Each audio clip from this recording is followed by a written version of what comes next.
Appreciate the opportunity to provide an update.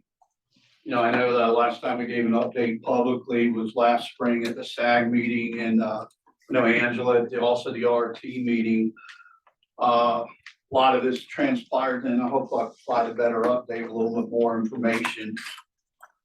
How did we get here? Part of it last year, I think we've known there's been ongoing issues over the years. For myself, I'm Mike Drieu with Occidental Petroleum. I'm the Gulf of Mexico Emergency Response Manager.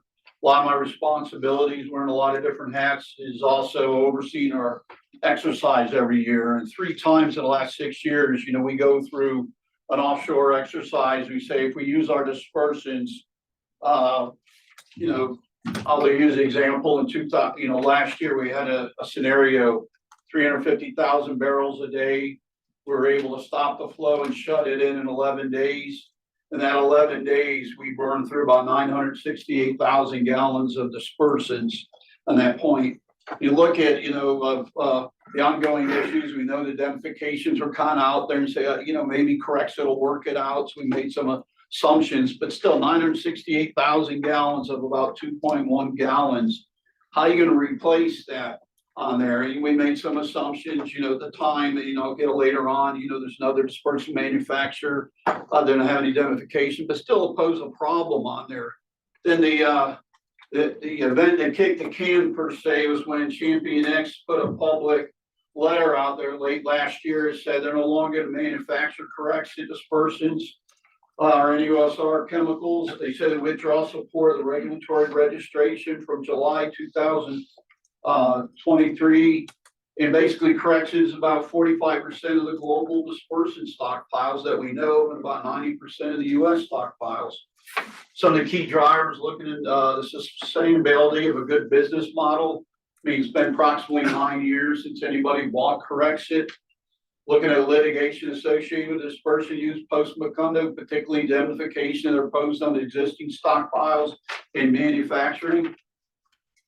So as a result here, and we were able to join, I was with Anadarko, Occidental bought Anadarko, and I remember having part, again, my many hats I wear with my company is I'm also an incident commander with our company as well.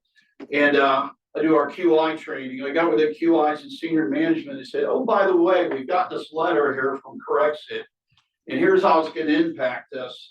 They said that, simplifying dispersants, you look at the $20.8 billion from post-Deepwater Horizon, $8 billion of it was just related to natural resources claims. And he said, hey, dispersants, we need to keep it off the beaches if we want to stay in business. They're like, what do we do? And I'm like, join IOGP and get involved. We can't depend on all the majors. We've seen some of the changes had with Exxon, unfortunately, a lot of people like Tom and folks that are retired, not replaced. And I'm like, we need to be a player on there. So we joined IOGP. I'm part of that task force over the years, and I've had a privilege of being part of the technical work group as well as the leadership group. And we're also having a legal work group working with Maria, Victoria, and Tim and myself and Andrew Tucker on the legal part or on the technical part, and with Angela Barrow, Crystal Kane, myself, Tracy DePorto with Exxon on the leadership part of it. And they said, we need to get our hands around this issue and try to provide some solutions. Part of the issues to confront was the resolution of global use of Corexit. Again, you've got the manufacturer out there saying, hey, we're no longer manufacturer. And they said, oh, by the way, we're also in the process of selling the product. And again, creating some of the angst out there. Look at the resolution to the change in the registration with Subpart J. I'm not going to go over that. Tim did a great job on that, and part of API EPR group, we've been challenged working through, trying to work through some of those issues.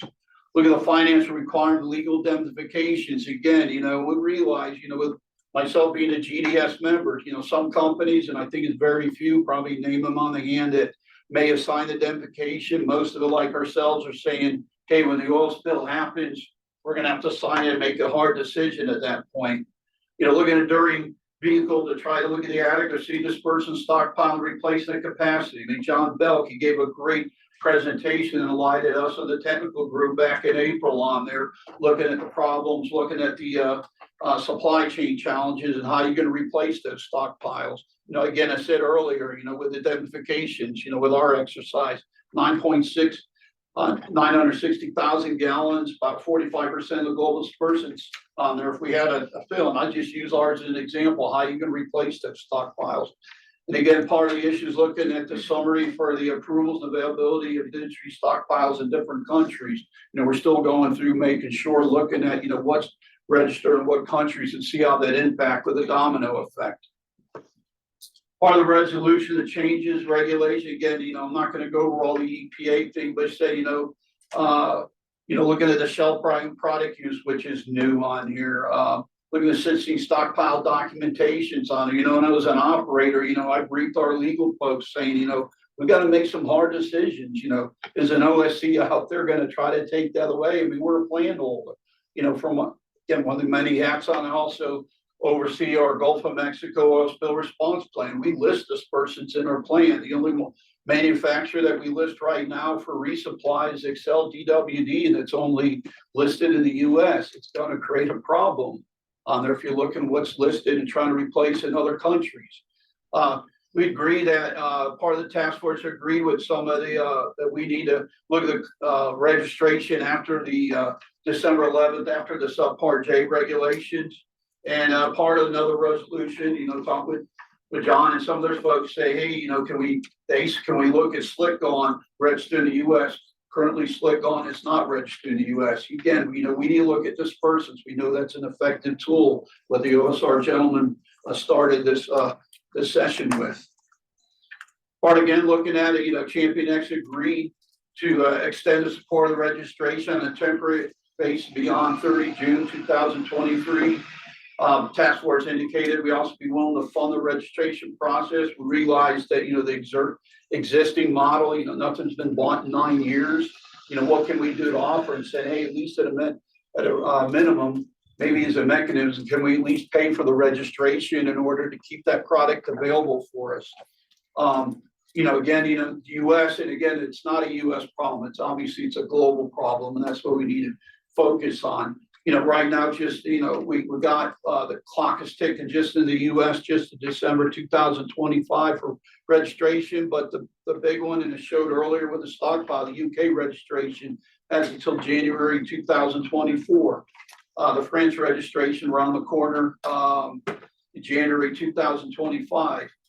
Part of the discussion, we've had to be careful informally with IOGP because it's a trade organization. The Big Gracious Champion said they would work with industry on there, and they said, hey, they discussed with a third party to sell the registered formulation. Obviously, negotiating still serious with a potential purchaser, and IGP attending the formal meeting on there, and I've got some notes based on that. Again, looking at the adequacy dispersant stockpiles, we talked about that a little bit earlier.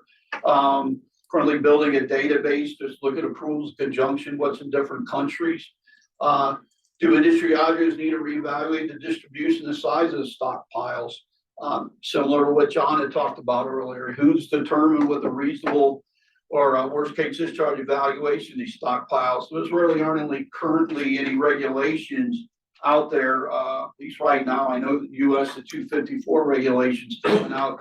At this point, and myself, from being aboard with MPA and on the technical ops committee and part of work with our OSRL ITAC, part of the board members, we slide out a budget with a number, but there's nothing really driving it, with the higher worst case discharge numbers. Maybe we need to look at higher stockpiles. I don't know, but that's part of things we may look at. We may need to look at the supply chain and maybe having some of the feedstock or things available, particularly, I use the example from our exercise, it may take 12 weeks. What I'm hearing here is going to take to repay it. If you had a second event, it's part of our concerns that we obviously need to look at.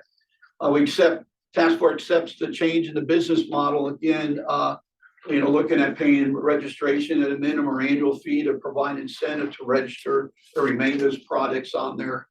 That way we can at least have some ownership. I would say also up to the point, part of the wake up, some of the comments I'm hearing from other people in our industry, from the operators say, hey, the Osros will fix it up. And I'm like, well, we are the Osros, the nonprofit organization. We are the board members. We've got to take some ownership on there, and that's what we've been working with better. Also still seeking legal feedback, looking recommended path forward to try to remove some of the indemnifications on there.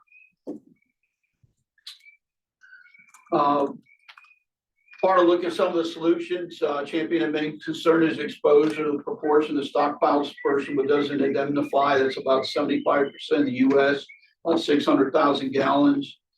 At least what we've had at this point, the Total has indicated data retaining indemnification on the sale and use of Finisol.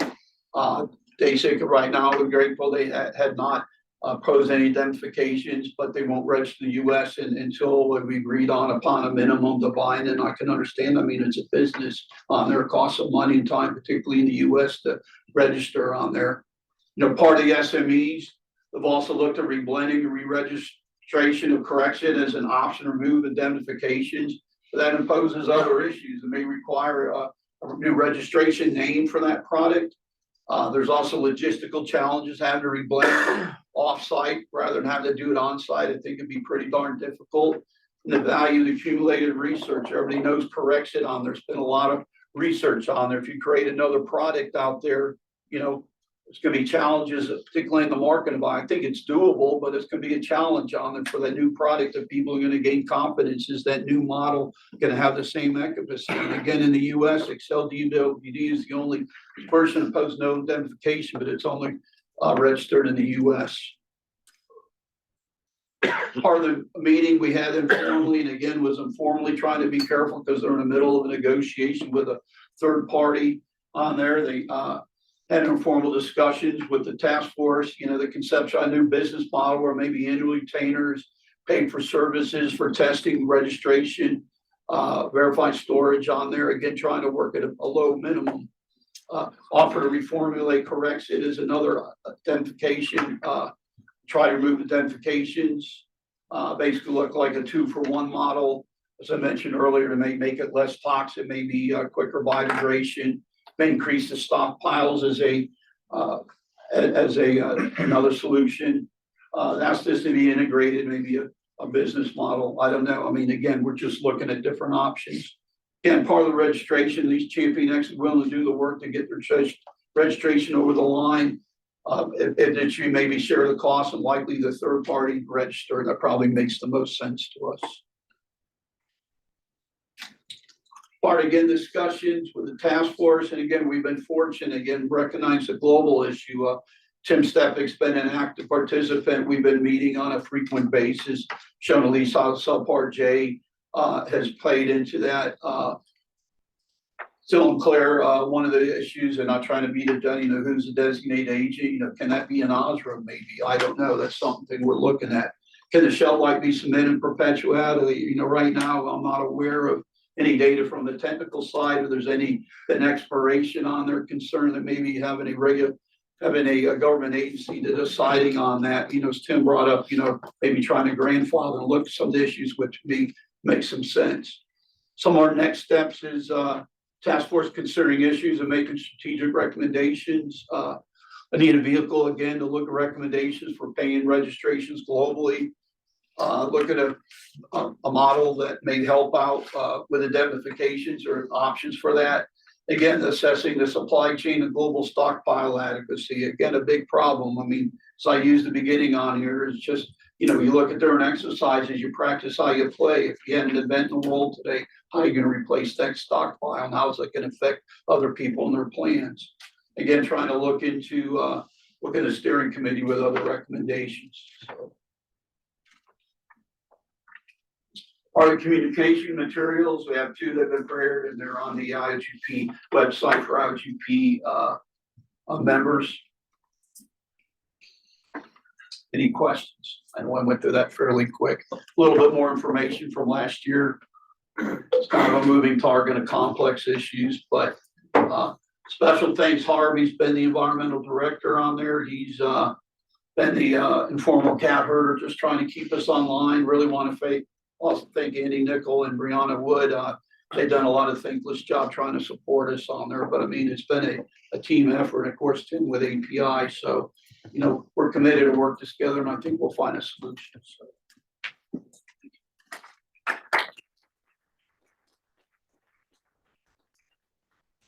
Have some time for a few questions.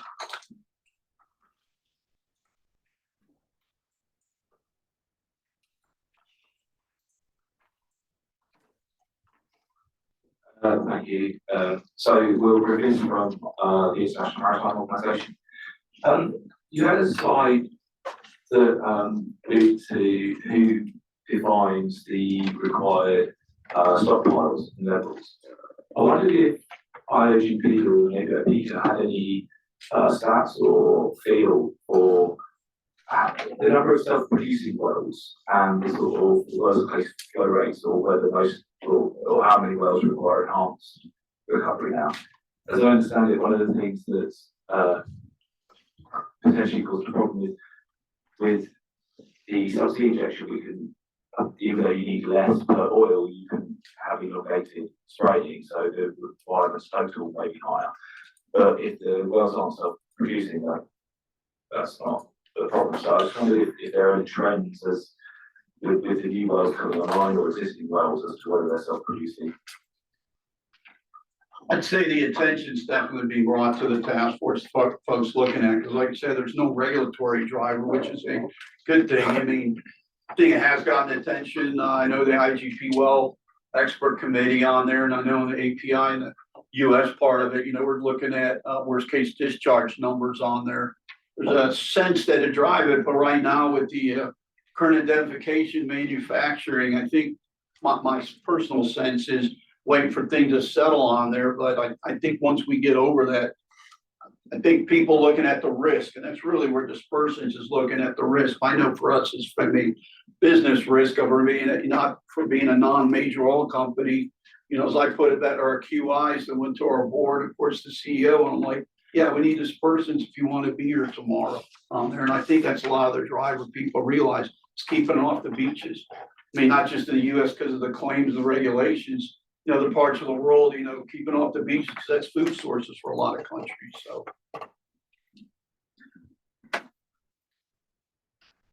Any other questions? Okay. Well, thank you, Mike. Thank you.